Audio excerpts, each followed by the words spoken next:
What is the impact of inflation?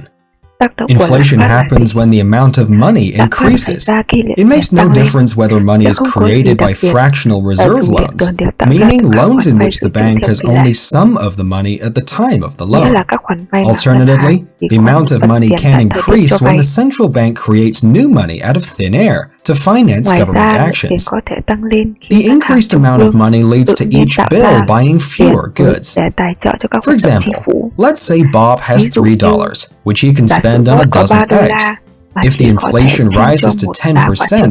the same Nếu dozen lạm phát eggs will tăng lên now 10% cost him thì 10 quả trứng đó $3.3, and giờ his đây dollar will be sẽ worth khiến anh less ta and mất less as 3,3 đô la. inflation rises. Đồng đô la của This anh is ta sẽ ngày exactly càng what mất happened giá. with the American dollar, which Đây lost chính là about gì xảy 95% ra of its với value đồng đô since la vốn đã 1913. mất khoảng 95% The giá people trị who kể từ gain from năm inflation 13. are those who invest in assets that don't Những lose người được value lợi từ but lạm phát maintain hoặc it những or đầu even tư vào increase it. tài sản không mất Assets giá such as trị, factories, duy trì, thậm real chí estate, còn tăng giá stocks, trị tài etc. sản như nhà máy Of bất course, động sản, gains cổ can phiếu. increase even further Tất nhiên by lợi taking nhuận có loans thể for the tăng purpose hơn of nữa investing bằng in cách such vay assets. vốn để đầu Since tư the vào value tài of sản money đó, decreases vì giá while the trị value tiền of the giảm trong khi asset giá trị increases. tài sản tăng lên. As a result of more people buying Kết such quả, nhiều assets, người mua những tài financial sản có bubbles hơn, develop bong as bóng more tài people chính try phát to triển maintain the khi ngày value of càng their có nhiều money người in the cố face gắng of duy trì giá inflation. trị đồng tiền. The people who suffer the most from this Những người phenomenon chịu are thiệt hại people who nặng keep nề their savings in từ the hiện form tượng of này physical là bills. những người giữ tiền You tiết can kiệm work for của years họ and dưới find dạng yourself hóa đơn thực approaching tế, pension with a lot of bills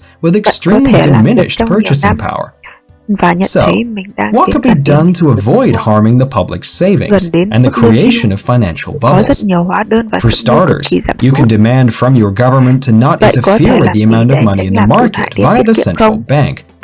Ngoài Money việc should tạo ra depend bong on bóng something tài that chính, cannot be increased artificially. để bắt đầu, If the bạn amount có of thể yêu bills cầu represents chính the phủ không can physical thiệp amount vào of lượng gold tiền in trên the thị bank's trường vault, thông qua then the ngân hàng amount of trung ương. bills cannot be increased and create Tiền phụ inflation. thuộc vào thứ gì This đó way, the không public can thể be tăng lên một confident cách giả that if tạo. the government provides the public Nếu with lượng something, hóa the đơn public will đại pay diện for cho it lượng through vàng vật taxes chất trong and kho not tiền của through ngân hàng, inflation. thì số tiền hóa đơn sẽ If you không thể found this tăng lên interesting, sign up và for our tạo ra lạm newsletter phát. to get access to more Bằng cách original này, công chúng content. có thể tin tưởng Want to vào support chính us? phủ Sharing cung is cấp cho caring. công chúng thứ gì đó thì công chúng sẽ trả tiền thông qua thuế chứ không phải thông qua lạm phát.